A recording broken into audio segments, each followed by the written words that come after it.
Now, here with reaction, RNC co-chair Lara Trump is with us. You want to react to this? Which part, Sean? How long do we have for this?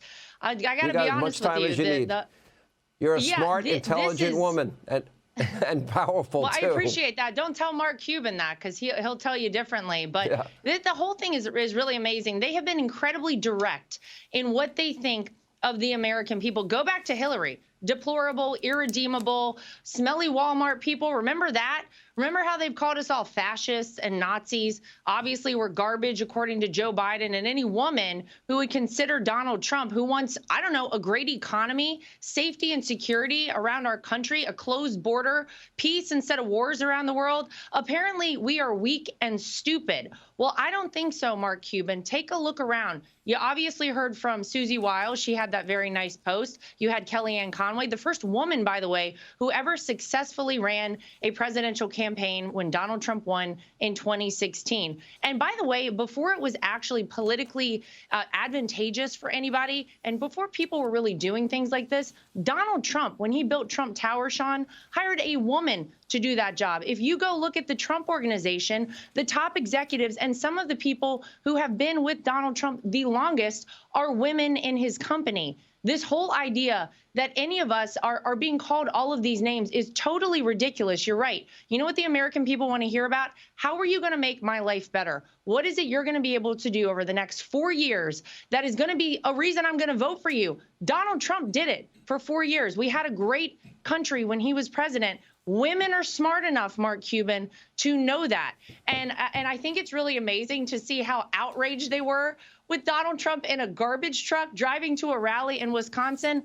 People absolutely love this, and it's driving them crazy on the left, and they want more of that, not less. This is a fun, joyful campaign on the Trump side. Look over at the Kamala Harris side. They're melting down. They're collapsing. And I got to tell you, it's a pretty wonderful thing to see. But look at all of the surrogates out there. Well, you got Mark Cuban. No strong, intelligent woman would support Donald Trump. Bill Clinton, well, Lake and Riley would be alive today if only we'd vet these illegal immigrants. And I know the economy was better under Donald Trump than it is under Kamala, but I still want you to vote for Kamala. Then, of course, you got Gretchen Whitmer mocking Catholics and Christians. You got Joe calling Trump supporters garbage. You've got Barack Obama lecturing African-American men, his words, the brothers, and calling them misogynistic and sexist. Stacey Abrams calling African-American men racist and sexist. And then when all else fails, everybody joins in unison and says, you know, fascist, Nazi, racist. That does not seem like a closing argument to inspire the American people. And now they have actors and actresses, Hollywood elites, trying to, oh, let's run an ad and tell women to lie to their husbands. That's a great message. Yeah, and actually that ad I find very confusing. The only place a woman has a choice. Are you kidding me? We live in the United States of America.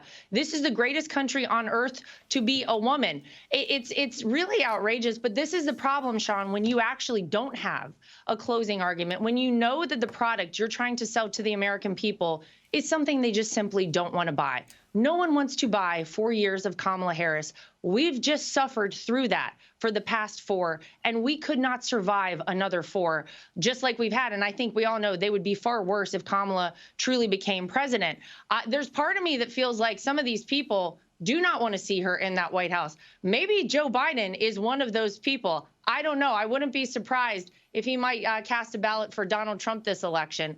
But the truth is, it doesn't matter what they call us. It doesn't matter what they say about us. It doesn't matter how many times they criticize us and try to knock us down. People are proudly out there voting for Donald Trump. And I hope everybody paying attention right now thinks of somebody, think of one person at least that you know who has not voted, who might not go out and vote in this election. Text them right now, call them right now, take them tomorrow if you have early voting still going on in your state, and take them to the polling location to vote. That's how we win this. We don't want this stuff anymore in our country, Sean. We want a successful country. We want the American dream back. We want a strong country again. And we know who brought that to us. It was Donald Trump. And I'll tell you something. Strong, smart women out there all across America are proudly casting a vote for Donald Trump. You can see my I voted sticker. I went and voted for Donald Trump today, and it was one of the proudest moments of my life.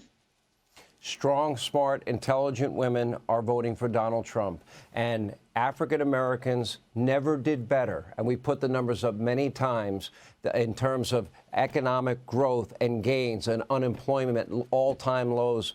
That happened under Donald Trump's presidency. Those are just facts. Lara Trump, great to see you. Thank you. Hey, Sean Hannity here. Hey, click here to subscribe to Fox News YouTube page and catch our hottest interviews and most compelling analysis. You will not get it anywhere else.